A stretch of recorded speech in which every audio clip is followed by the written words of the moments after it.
కృషి ఉంటే మనుషులు ఋషులవుతారు, మహాపురుషులవుతారు అన్న యోక్తికి శ్రీ ఎన్టీఆర్ జీవితమే నిదర్శనం. శ్రీ రామారావు గారు కృష్ణా జిల్లా నిమ్మకూరు గ్రామంలో 1923 మే 28వ తారీఖున నందమూరి లక్ష్మయ్య చౌదరి వెంకట్రామమ్మల గర్భశుక్తి ముక్తాఫలంగా ఈ గృహంలోనే జన్మించారు.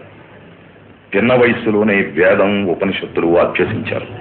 గుంటూరు ఏసీ కాలేజీలో BA డిగ్రీ పూర్తి చేశారు. విద్యాభ్యాసం పూర్తయిన పిదప పుణ్యమూర్తి బసవతారకం గారితో వివాహం జరిగింది. సబ్ రిజిస్ట్రార్గా అదే పట్టణంలో ప్రభుత్వోద్యోగిగా పనిచేశారు. ఆ తరువాత చెన్నపట్టణంలో చలనచిత్ర కళామ తల్లి ఆహ్వానాన్ని అందుకుని ఆమె ఆశీస్సులతో ఇంతెంతై వటుడెంతై మరియు తానంతై అన్నట్లు 300కు పైగా చిత్రాల్లో నటించి 6 కోట్ల ఆంధ్ర ప్రజల అభిమాన కథానాయకుడిగా ఏకఛత్రాధిపత్యాన్ని కొనసాగించారు. పురాణ పురుషుల పాత్రలు ధరించి కలియుగ దైవంగా ప్రతి ఇంట ఆరాధించబడ్డారు.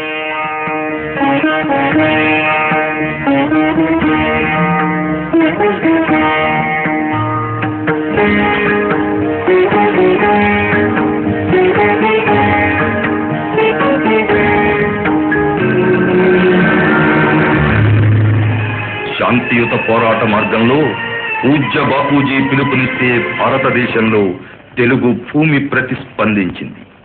మన్యసీమలో సింహగర్జన చేశాడు విప్లవ వీరుడు అల్లూరి సీతారామరాజు. తెల్లవాడి తుపాకీ గుండెకు గుండె నెదురొడ్డి నిలబడ్డాడు మన టంగుటూరి.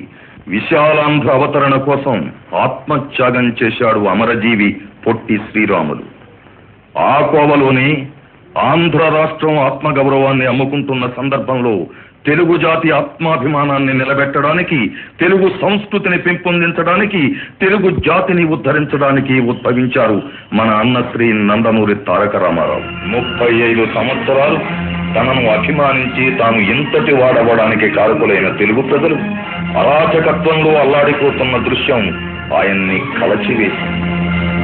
ఈ దుర్భర పరిస్థితికి కారకులు కుహనా రాజకీయ నాయకులేనని గ్రహించి తన శేష జీవితాన్ని తెలుగు ప్రజలకు అంకితం చేయదలచి ఒక నూతన పార్టీ స్థాపన ద్వారానే ఇది సంభవమని నిర్ణయించుకుని 1982 మార్చి 29వ తేదీన తెలుగుదేశం పార్టీని స్థాపించారు నందమూరి తారక రామారావు గారు.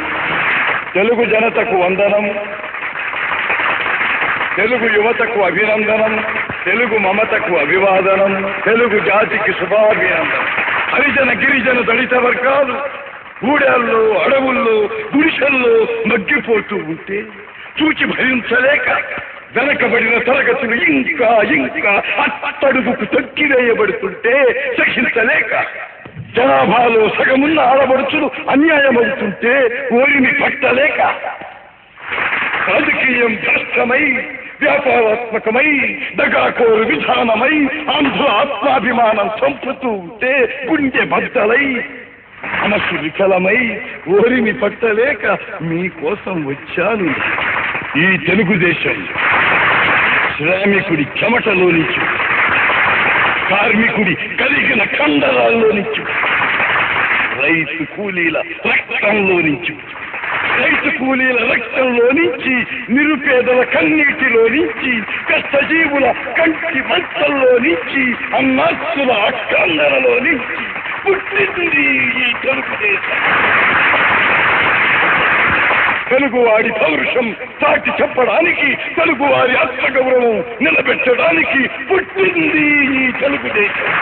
ఆశీర్వాదం, మంగళాక్షరం. ఆ దృక్పథంతో పార్టీని స్థాపించి ప్రజల్ని ఉత్తేజపరచడానికి, వారిలో నూతన రాజకీయ చైతన్యం కలిగించడానికి చైత్రయాత్రకు బయలుదేరి పాంచజన్యం పూరించాడు. కదిలింది చైతన్య రథం, తెలుగు జాతికి నాడటి తిరుగులేని ఆయుధం. కదిలింది చైతన్య రథం, మన కోసం కుబేరుడే కుచేలుడై వచ్చినాడు.